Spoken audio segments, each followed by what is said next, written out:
They ignored his windmill brake until 2 trucks burned and 14 Germans fell in 90 seconds. At 23 minutes past 2 on the afternoon of September 12, 1944, Corporal Arthur Willoughby crouched in the shadow of a stone windmill 300 yards from the Eindhoven road, watching a column of German supply trucks approach through his binoculars. He counted 7 vehicles, each separated by roughly 40 yards, moving at perhaps 20 miles per hour. The lead truck would reach the kill zone in 90 seconds. His hands weren't shaking anymore. That surprised him. He'd wrapped 37 feet of detonation cord around the windmill's wooden brake mechanism the night before, working in absolute darkness. And now all that remained was to pull one cord at the right moment. The brake would release, the windmill's canvas sails would catch the westerly wind, and if he'd calculated the physics correctly, 12,000 pounds of stone would come down directly onto the road. The problem was that what he'd done was completely unauthorized. Major Thornhill had forbidden it explicitly 6 days earlier, calling it reckless destruction of Dutch property and strategically unsound. But Willoughby had watched 19 men from the 2nd Battalion die on this road in the past week. He'd helped carry their bodies back. He knew their names, their hometowns, the photographs they kept in their pockets, and he knew that every German supply convoy that made it through to Arnhem meant more British paratroopers would die there, cut off and surrounded. So he'd ignored the order. The lead truck drew closer. Willoughby's finger found the ignition switch he'd rigged from a torch battery and copper wire.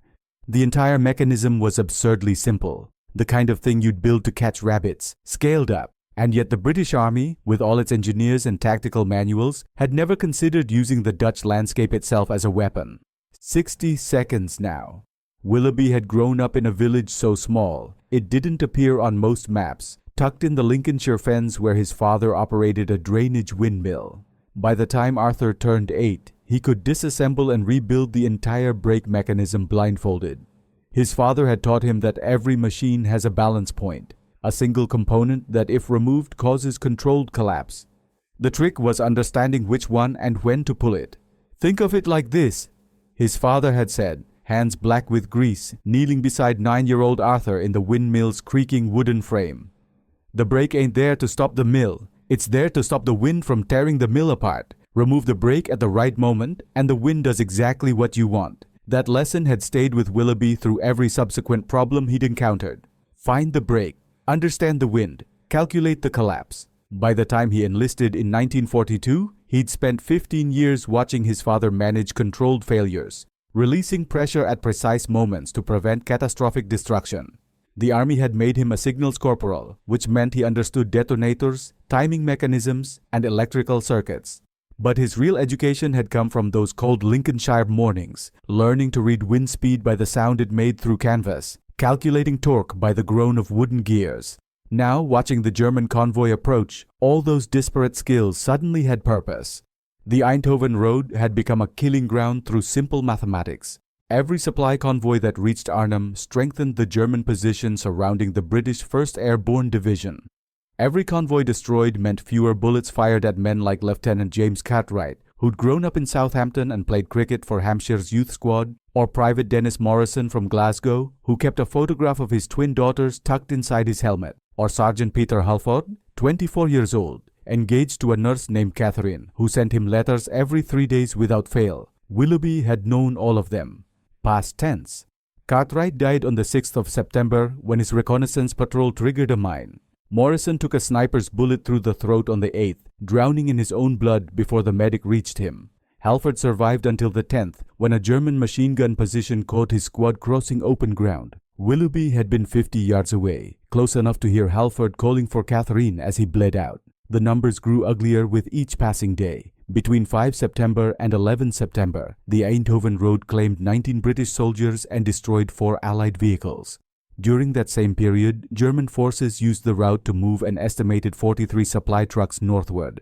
Intelligence estimated each truck carried ammunition, medical supplies, or reinforcements, resources that would be used against the paratroopers at Arnhem, now holding a shrinking perimeter against overwhelming odds. Willoughby had watched this pattern repeat itself with increasing fury. The road was predictable.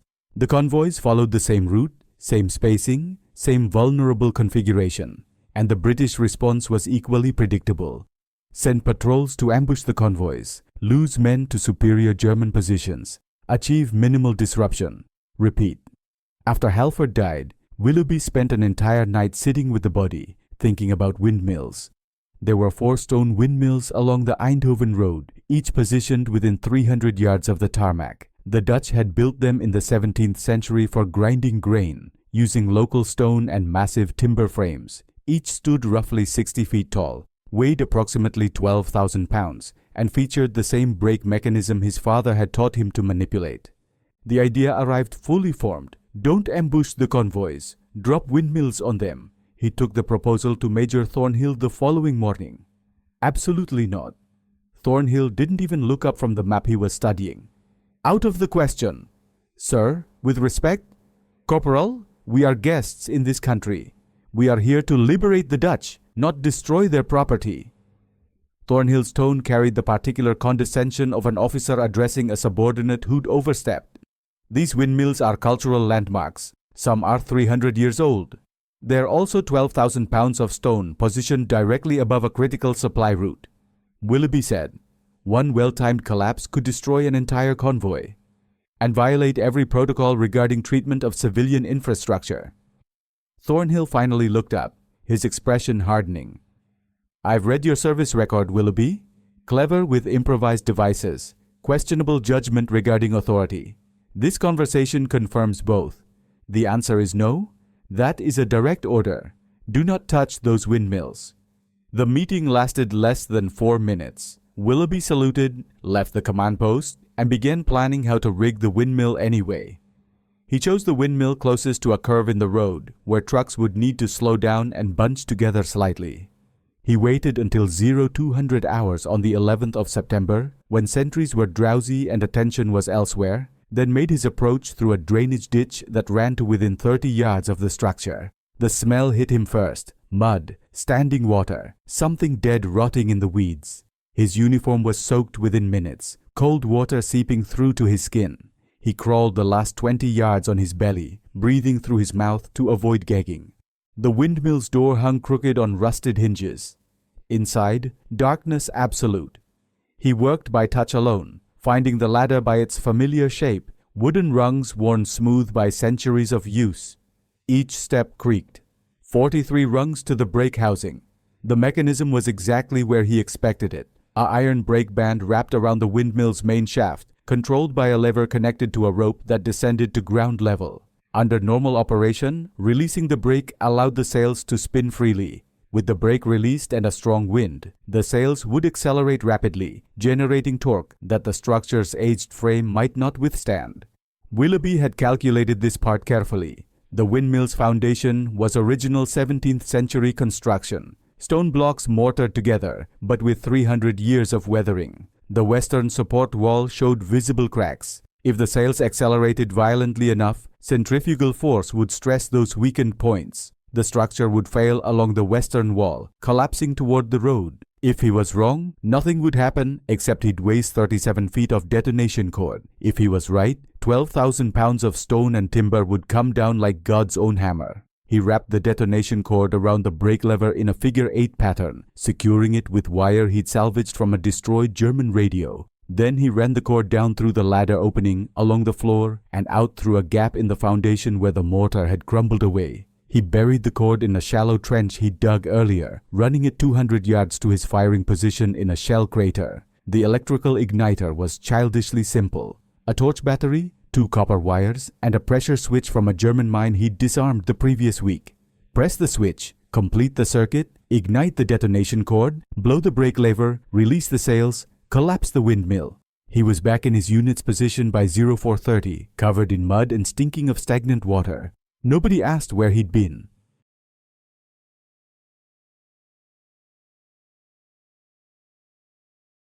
Now, 41 hours later, the moment had arrived.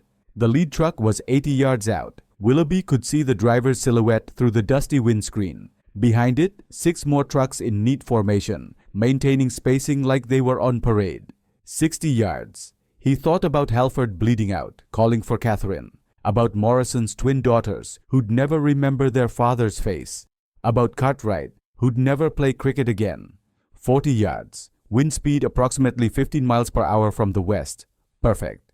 The sails would catch immediately. 20 yards. Willoughby pressed the switch. For a long moment, nothing happened. He had time to think. I've miscalculated. The cord didn't light. The brake won't release. Then he heard it. A sharp crack, audible even at 200 yards, as the brake lever sheared off. The windmill's sails lurched into motion. What happened next took perhaps 4 seconds, but unfolded with the terrible clarity of slow motion. The sails caught the wind and began rotating, accelerating far beyond any speed they were designed to handle. The entire structure groaned, a deep bass note that Willoughby felt in his chest. The western support wall, already weakened by centuries of weather and stress, began to fracture. The windmill came apart with surprising grace.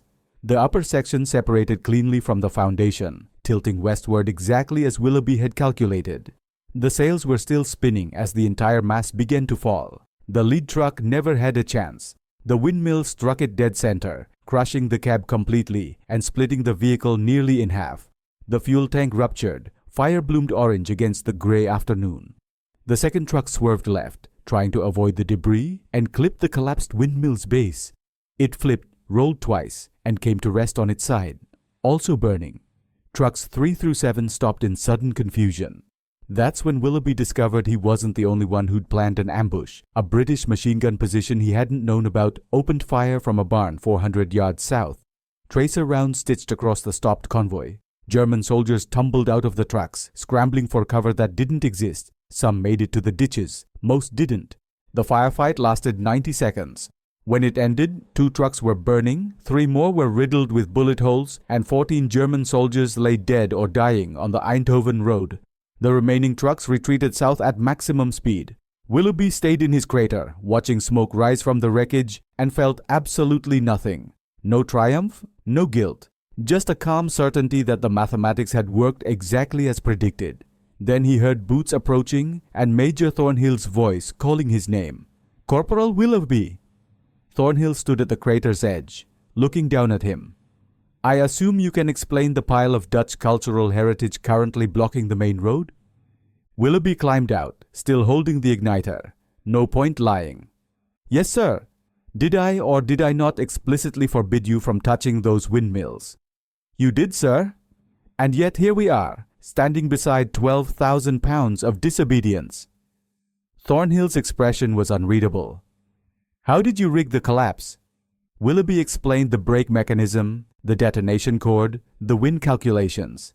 Thornhill listened without interrupting. "Show me," Thornhill said finally. They walked to the collapsed windmill together. Willoughby pointed out the brake housing, still visible in the wreckage, the severed lever, the burn marks from the detonation cord.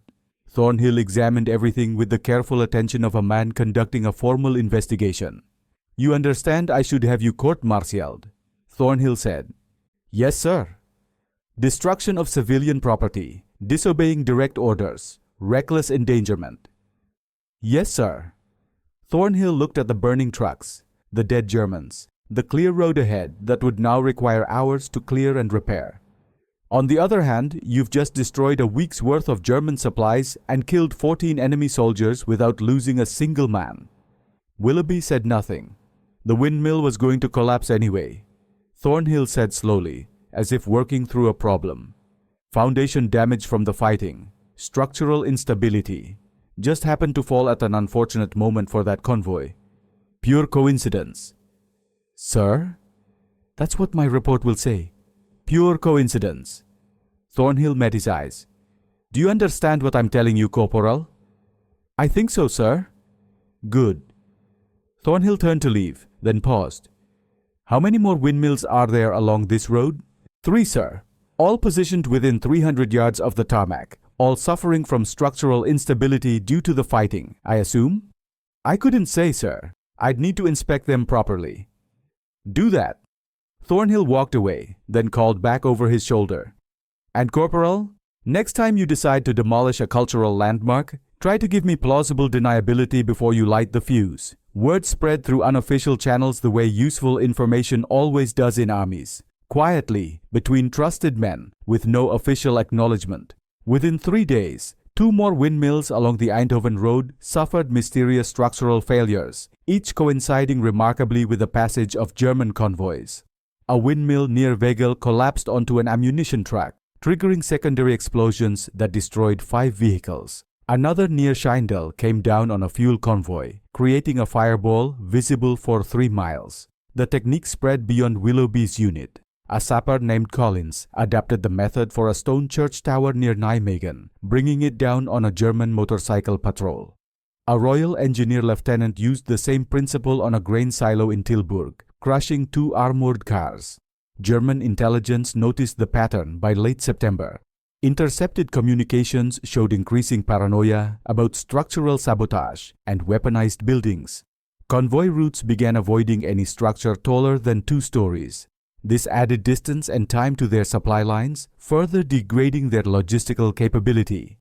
Between 12 September and 30 September 1944, the technique Willoughby developed was responsible for destroying an estimated 23 German vehicles and killing or wounding 71 enemy soldiers. British casualties during convoy interdiction in the same period dropped from an average of 3 men per engagement to 0.4.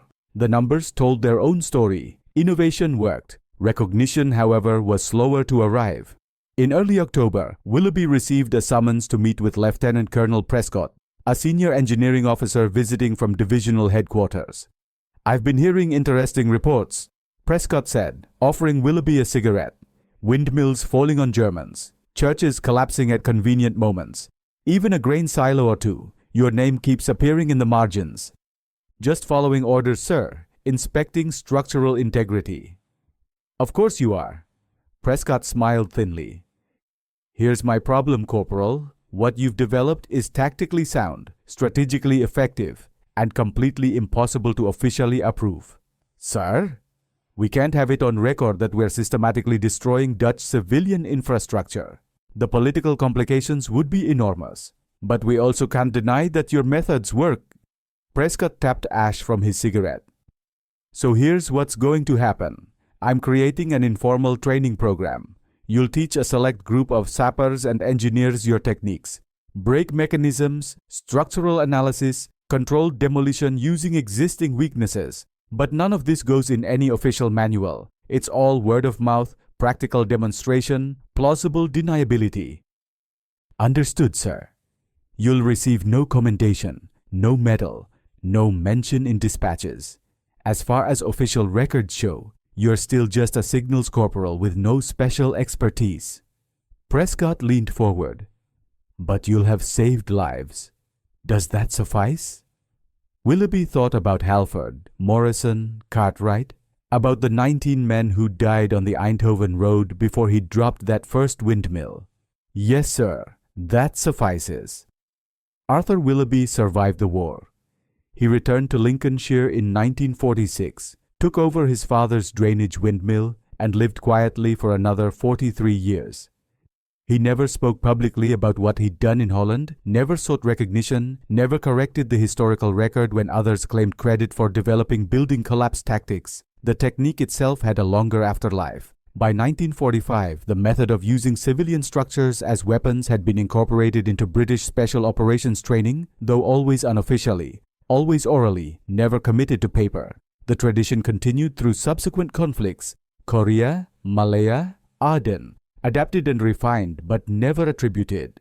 It wasn't until 1987 when a military historian named Catherine Morrison, daughter of Private Dennis Morrison, the Glasgow man who died on the Eindhoven road, was researching her father's unit that Willoughby's name surfaced. She found references in personal letters, in marginal notes in unit diaries, in the memories of men who'd learned his techniques and lived because of them. She visited Willoughby 6 months before he died. He was 88 years old, still operating the windmill his father had built, still working with brake mechanisms and wind calculations. "Did you really drop that first windmill?" she asked. "I did. My father died 3 days before, on that same road. I know. I helped carry him back." They sat in silence for a while, listening to the windmill's sails creaking in the familiar Lincolnshire wind. "Was it worth it?" Morrison asked finally. "Disobeying orders, risking court-martial, destroying those buildings?" Willoughby considered the question carefully. Your father had twin daughters, you and your sister. He kept your photograph in his helmet. You remember that? I remember all of them. Willoughby looked at the windmill's massive wooden gears, still turning after all these years. After I dropped that first mill, 19 fewer families got the telegram. That's what I think about.